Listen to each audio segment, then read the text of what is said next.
it's interesting to remember what an influencer is. It's not just somebody that is gathering a load of followers, but is actually somebody that is in a position to be able to change behavior. And they will change behavior because they exude trust.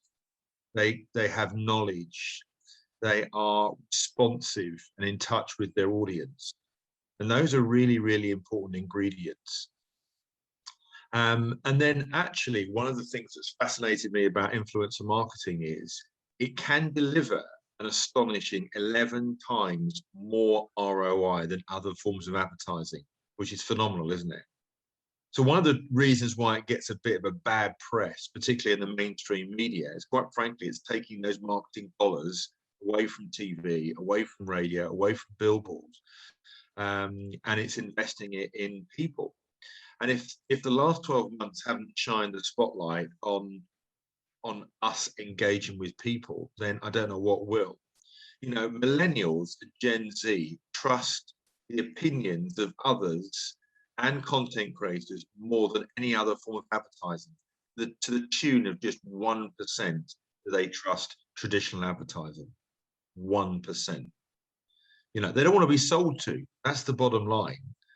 Nobody really cares about promotion and what I would call broadcast. What they care about is engaging, relevant content.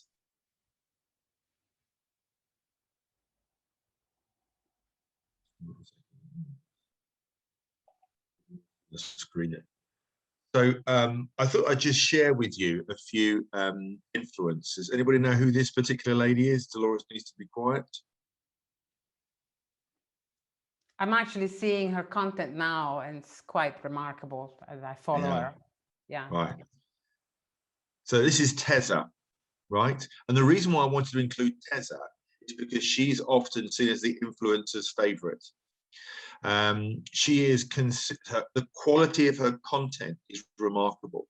She is consistent with what she puts out, and she is aspiring to so many others. When we did a survey, the Branding Content and Marketing Association, of which I'm the global head there, we wanted to ask on an influencer platform, who do influencers most admire and why? And she came out top of the list. So that is why she's on there. Because that's the ultimate test, isn't it? Who do the people that are doing it regularly admire? And then this is somebody that I follow. Does anybody know who this is? The blondie something. The blondie chick car thing, yeah. That's it, Supercar Blondie, yeah.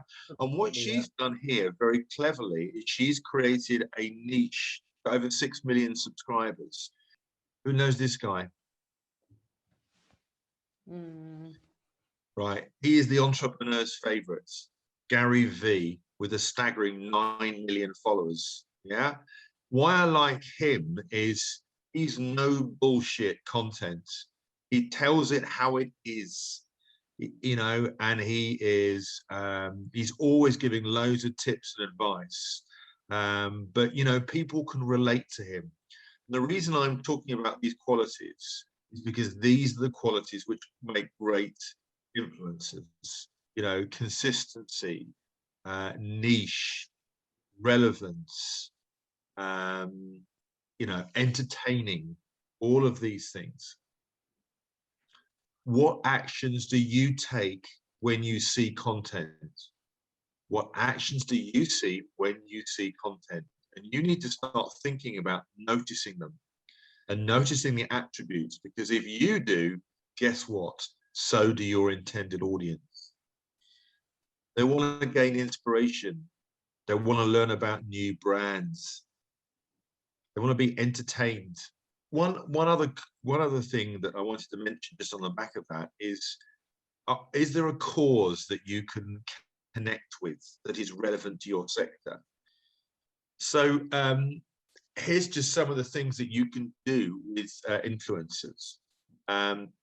You can create ebooks, research collaborations, and those could be guides. Those could be travel guides of some sort. Those could be anything that's a how-to type of stuff. Some people often ask me, what does it cost? And it might stagger you to know that it can be quite expensive. But it's all relative. So the picture here, Leone Hannay has got 3.4 million followers, and she got 6,800 for this post. Now, you know, the reality is any sort of advertising investment is all about, you know, well, there's two things here. There's the reach and brand awareness, but there's also a level of engagement. And if you can work with somebody, I always say sometimes the best influencer campaigns are made up of a mix of maybe larger scale influencers, and maybe, you know, some mid-level, you know, like 100,000 followers plus.